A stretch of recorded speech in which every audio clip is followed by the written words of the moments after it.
ঘটনার স্থল থেকে কিন্তু রবীন্দ্র সরোবর থানা ঢিলছোড়া দূরত্ব বললে খুব বেশি কিছু বলা হবে না। এবং সেখানে ঘটনার পর কিন্তু ঘটনার খবর পেয়ে স্থানীয় থানার পুলিশ কর্মীরা আসেন এবং তারপর তারা কিন্তু অনেকটাই নিয়ন্ত্রণে এনেছে। এখনো কিন্তু উত্তেজনা রয়েছে।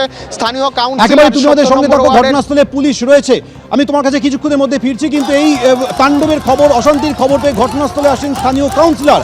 তিনি আসতেই বিক্ষোভের মুখে পড়লেন।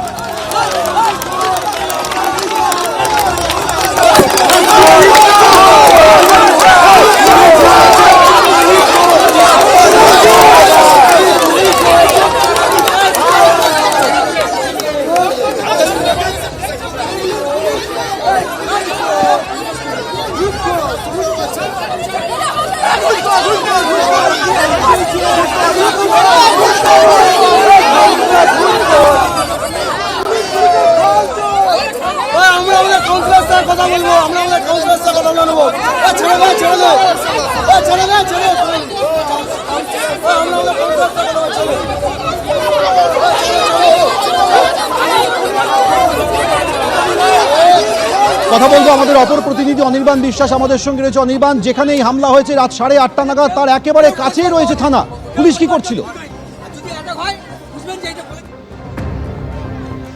তোমাকে প্রথমে জানিয়ে রাখি, যে জায়গায় ঘটনা ঘটেছে সেই পঞ্চাননতলা রোড থেকে রবীন্দ্র সরোবর ধরার দূরত্ব মাত্র 850 মিটার, অর্থাৎ 1 কিলোমিটারের কম দূরত্ব রয়েছে কিন্তু পুলিশের থানা। এবং সেই জায়গায় ভর সন্ধ্যে 8:30 নাগাদ একেবারে 850 মিটার থানা, 850 মিটারের মধ্যে বোমা চলছে, গুলি চলছে এবং তারপর এলাকার রণক্ষেত্র হয়ে উঠছে। এবং শুধু একবার নয়, এর আগে গণেশ পুজোর সময়ও কিন্তু এই ধরনের ঘটনা ঘটেছিল এই এলাকায়।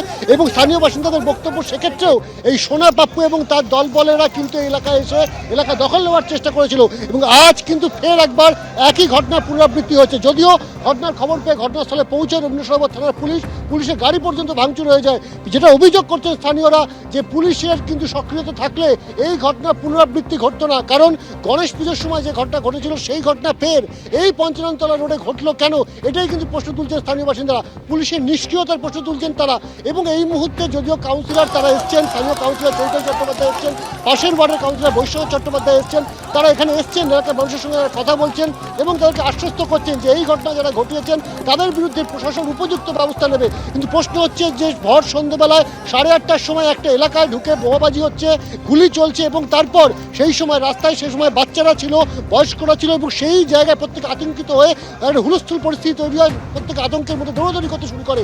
এবং আমার ক্যামেরা পার্সন দিব্যেন্দু দেখাচ্ছে সেই ছবিটা, যে এখনো পর্যন্ত কিন্তু যে বোমার সুতলি, অর্থাৎ বোমা যেখানে চার্জ করা হয়েছে সেই বোমা চার্জের জায়গা এখনো কিন্তু দৃশ্যমান এবং সেটা কিন্তু পরিষ্কার বোঝা যাচ্ছে যেখানে বোমা চার্জ করা হয়েছে হাতে চপারের কোপ দেওয়া হয়েছে। অর্থাৎ বোঝাই যাচ্ছে যে এলাকায় একটা ত্রাসের সৃষ্টি করবার চেষ্টা হয়েছিল, ভয়ের পরিবেশ তৈরি করবার চেষ্টা হয়েছিল এবং যে কারণে কিন্তু একবার নয় একাধিকবার এই ঘটনা ঘটছে পঞ্চাননতলা এলাকায়।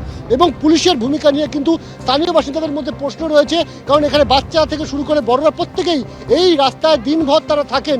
এবং আজ যেটা তারা জানাচ্ছেন যে আজকে কিন্তু পাড়ার ছেলেরা তারা গেছিলেন পিকনিক থেকে ফেরার পরই যখন তারা নিজের বাড়ির দিকে যাচ্ছেন সেই সময় আচমকা প্রায় 150 থেকে 200 জন দুষ্কৃতী তারা কিন্তু এলাকায় ঢোকে, একের পর এক গুলি চার্জ করা হয়, বোমা চার্জ করা হয়, গুলি ছোড়া হয় এবং চপারের কোপ দেওয়া হয় একজনকে।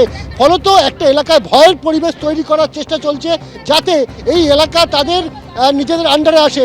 স্থানীয় বাসিন্দাদের সঙ্গে একবার কথা বলবো। আজকে আপনার সঙ্গে একবার কথা বলি যে এখানে যে পরিস্থিতি হয়েছিল, এখানে বৈষ্ণব চট্টোপাধ্যায় বলছেন যে একটা পিকনিক, সেই পিকনিককে কেন্দ্র করে নাকি দুই বস্তির গন্ডগোল। আপনারা কি মানেন? না, একদম না। আমাদের পাড়ার ছেলে কি ওদের পাড়ায় গেছে? আমার পাড়ার ছেলে কি ওদের পাড়ায় গেছে? তাহলে ওরা এসে কি করেছে আপনারা দেখুন, ঘর কোথায় ভেঙেছে কোথায় আপনারা দেখুন। একটা জিনিস বলুন, এর আগেও তো গত গণেশ পুজোর সময় হয়েছিল, গণেশ পুলিশের ভূমিকা নেই। হ্যাঁ, না পুলিশ কিছু এখানে কোনো করছে না, মানে আমাদের পাড়াতে কোনো শাসন নেই এখানে। এবিপি আনন্দ এগিয়ে থাকে, এগিয়ে রাখে।